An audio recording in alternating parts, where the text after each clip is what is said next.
I always loved camping out as a kid. I was always excited to get my tent set up and sleep outside in the wilderness. I always found a strange comfort in finding beauty in the sky. I was lucky enough that there was no light pollution, so I could practically see every star in the sky. I felt like I was free, feeling so comfortable and happy to be outside until one night it all changed. This would be my final night camping outside. I normally always camped outside alone. Nobody else was around our general area. We were basically living in the middle of nowhere, with a lot of woods in our backyard. Our house was pretty nice compared to most average houses, but I could go all the way into the backyard and basically feel like I'm nowhere near my home. The wilderness was wild, vast. It was almost like a maze sometimes during the day, and during the night, pitch darkness. You couldn't even see 2 inches in front of your face, even if you tried to get your eyes adjusted to the darkness. So I would always pack extra lights to be prepared for a dark night. Our campfire was pretty small, and my campsite was right next to it, so it was really cozy during some of the summer nights.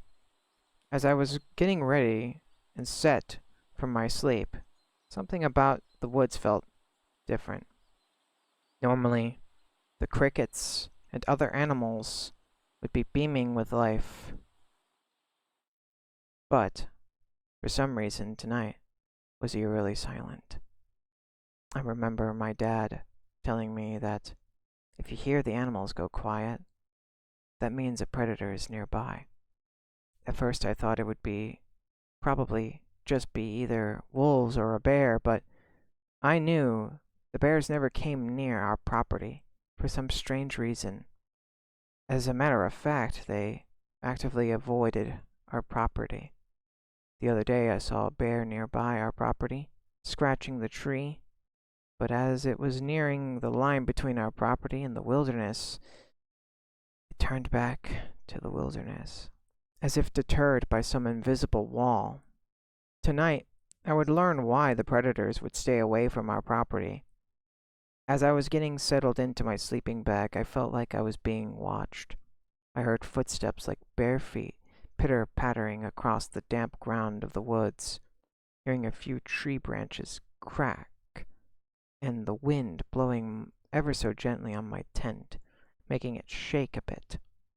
I was pretty spooked, 'cause I heard a lot of scary stories about creatures roaming the night. The rake, skinwalker, whatever entity was out there was not making a single guttural noise that I was expecting. Instead, I heard something even more unsettling. That completely neutral sounding human voice.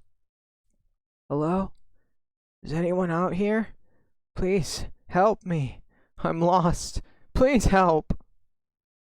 They completely Their completely neutral human voice didn't sound uncanny or unnatural, but I knew something was off about this. Why would a random person be out in the middle of nowhere near our property? Does he not see it's a private property? In any case, I would remain in my tent, being as quiet as possible. I couldn't sleep or close my eyes because I was worried about whatever that thing was out there was coming for me, or at least watching me. I can't see anything. Please help me. Help me, please. Please. I would hear the pleading cries and then the guttural screams of a normal human, as if in pain, yelling ceaselessly as if trying to gain the attention of someone or other than me. I would slowly unzip my bag, and as I did, I heard, "Someone there? I can hear you. Please help me." I would slowly turn around, looking out my tent's weak mesh wall. As I turned on my lantern, I would see a silhouette of something that did not look human at all. I could tell what it was. I couldn't tell what it was. All I could see was a small head and a silhouette of a large bulking mass.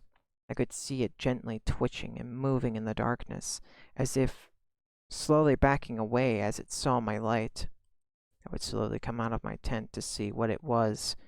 As I did immediately, I regretted it. I would see a pale human face with a twisted smile, its eyes not present, its nose not present. All it had was a gaping black wide mouth. Its entire body was a red pulsating mass of what seemed to be other unfortunate victims. I could see faces inside of the creature's mass and hear cries. The creature would get startled by my light and immediately let out a guttural, unholy screech, as its arms were like spiderly legs, almost completely encapsulating my tent and ripping it asunder. As I ran as fast as I could, hearing the creepy crawling sounds of the creature chasing after me at inhuman speed, laughing as it was running after me. I would try to flash it with my light as often as I could, but my lantern wasn't bright enough.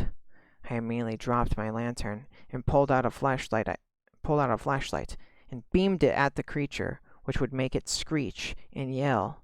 It would then run off into the darkness, slowly disappearing and leaving behind no trail, not even a sign it was there. Only the strands of my destroyed tent remained. I would have immediately run to my house, locking the door and waking up my dad to tell him what I saw. Of course he didn't believe me, but that would be the last time I slept outside, alone. The end.